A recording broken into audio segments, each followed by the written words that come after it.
తీసుకురావాలని, వారికి మంచి మార్గం చూపించుకోవాలని, వారి జీవితంలో పరివర్తన తీసుకురావాలని. ఇక దీనికోసం మనుషులు ప్రపంచవ్యాప్తంగా ఏదైతే తన దగ్గరుందో దాన్ని వెతుకుతూ ఉంటారు.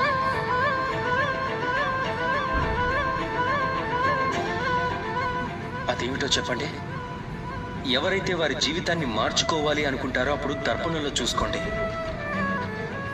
స్వయంగా మీరే మీ జీవితాన్ని మార్చుకోగలరు. మీకు మీరే స్వయంగా మార్గాన్ని చూపించుకోగలరు. జీవితంలో మార్పు తీసుకురాగలరు, పరివర్తన తీసుకురాగలరు.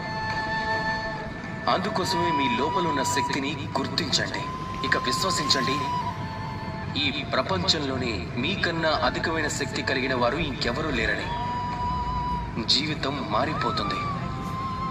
మీరు అంధవిశ్వాసాన్ని కాదు, ఆత్మవిశ్వాసాన్ని తోడుగా ఉంచుకోండి.